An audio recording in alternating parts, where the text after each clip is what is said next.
Intimacy with your girl has three very important components that you need to understand. We talk extensively in the frame control protocol. But what it is, it creates that physical connection between you two. It'll get to the point to where you don't have to use aids or certain tools. You can just use that more for fun than require. First component is intimacy with your girl has three very important components to it. Now, I want you to listen up because a lot of guys might get one part down, but they always miss on the other two.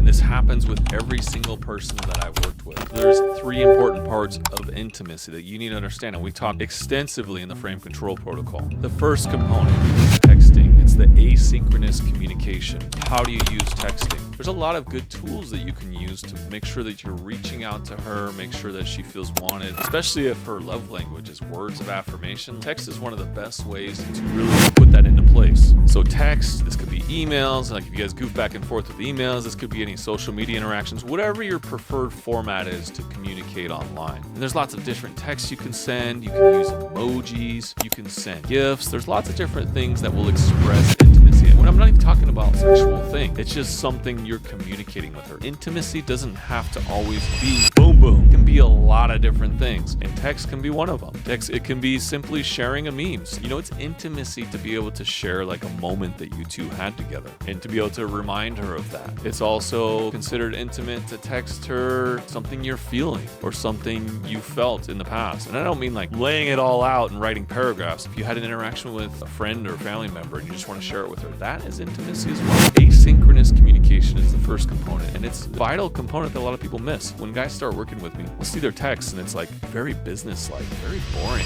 What are you doing? Like, nobody wants to talk with you if you communicate like that. And then they text me when we're setting up our next meeting or our next coaching call. I don't hear from them, or it's like one word or something like that. Bro, we gotta work on your texting. It's 2025. You can't be the guy that doesn't text anymore and thinks you're too cool for that. The second part of the intimacy is the day-to-day interactions. You'll see this a lot when people are playing with each other, right? When couples are playing and having fun. One important thing to understand, this isn't trying to escalate. It is a little bit sexual in nature, but you're not trying to escalate for that reason. But what it is, it creates that physical connection, that energy between you two. You all know this already, especially if you have kids. Like, babies want physical touch. There's a huge psychological component to physical touch and humans, right? And as AI starts taking everything over, like, we're gonna need physical touch a lot more than we're normally used to. So what you need to do is you need to be able to touch her on a regular basis. It doesn't have to be sexual. It could be a shoulder, it can be a leg, it can be a knee, you slap her butt, right? There's lots of different things you can do depending on where you're at in your relationship and what kind of person you are. If you're like a practical joker, you might give her like a wet willy. You might like tug on her hair gently, you know? There's lots of different things that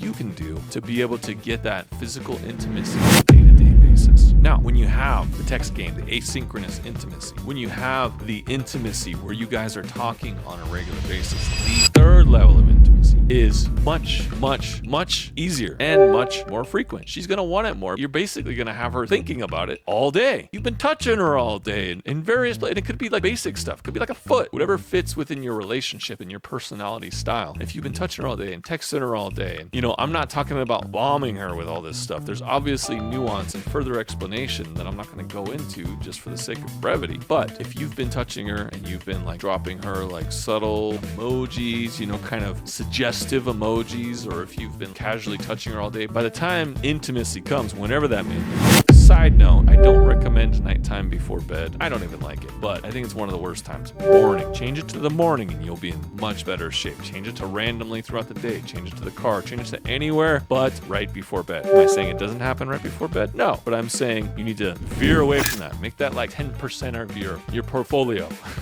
A lot of guys do things wrong. One is they might not last that long. We talk about that in the frame control protocol and strategies on how you can exercises and things that you can do to improve to make sure that you don't get to that point. And then there's other things like trying different positions. There's, you know, I'm not going to dive too much into the detail here, but there's a lot of different things that you can do that I can guarantee you're probably not doing to make that part of your life, third part of the intimacy frame, so much better. It'll get to the point to where you don't have to use certain aids or certain tools. You could just use that more for fun than a requirement. It'll come to the point she'll want it more than you will because you're so good. It will also get to the point to where the chances of divorce and of the relationship not succeeding let me tell you, she'll put up with a guy that doesn't have money. She'll put up with a lot of things if his bedroom game is rock solid. If he has a rock solid bedroom game, most women will stick around just for that because they know how rare and uncommon it is. Don't neglect it. Let me tell you, I've been on over 500 calls with men. This question comes up probably 20% of the time, so I've asked over 100 guys this. Every man always says the same thing. He always thinks, oh no, I got that part of my life down. Trust me,